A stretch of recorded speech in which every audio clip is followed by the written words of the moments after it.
সময়টা ছিল পুরো মুসলিম বিশ্বের জন্য সবচেয়ে অন্ধকার এক অধ্যায়। তাতারি মঙ্গল বাহিনীর তাণ্ডবে শহর পড়ছে, মানুষ মরছে, ইতিহাস মুছে যাচ্ছে। সবকিছুর পিছনে এক ভয়ঙ্কর নাম, চেঙ্গিস খান।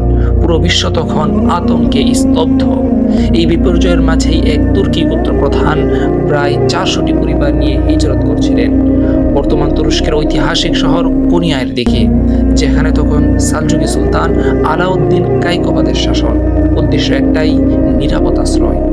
পথে বর্তমান তুরস্কের রাজধানী আঙ্কারার কাছে হঠাৎ এক অস্বাভাবিক দৃশ্যের মুখোমুখি হন। দুটি বাহিনী পরস্পরের সঙ্গে যুদ্ধে লিপ্ত। একটি দুর্বল, প্রায় পরাজয়ের মুখে, অন্যটি শক্তিশালী, নির্মমভাবে আক্রমণ চালাচ্ছে। তিনি জানতেন না কে কার পক্ষে, তবু একজন প্রকৃত যোদ্ধার স্বাভাবিক অনুভূতি তাকে বলল, দুর্বলের পাশে দাঁড়াতে হবে।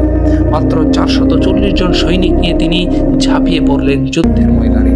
সংখ্যায় কম, কিন্তু অভিজ্ঞতায় তারা ছিল টপ লেভেলের সোলজার। হঠাৎ আক্রমণে যুদ্ধের দৃশ্যই পাল্টে যায়। যারা জয়ের পথে ছিল তারাই এখন প্রাণ বাঁচাতে পলায়ন করছে।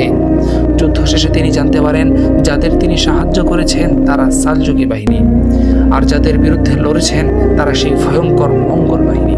সুলতান তার এই সাহসিকতা দেখে মুগ্ধ হয়ে যান। কৃতজ্ঞতা হিসাবে তাকে বর্তমান তুরস্কের পশ্চিমাঞ্চলে, আজকের ইস্তানবুলের খুব কাছাকাছি একটি বিশাল সীমান্ত অঞ্চল উপহার দেন।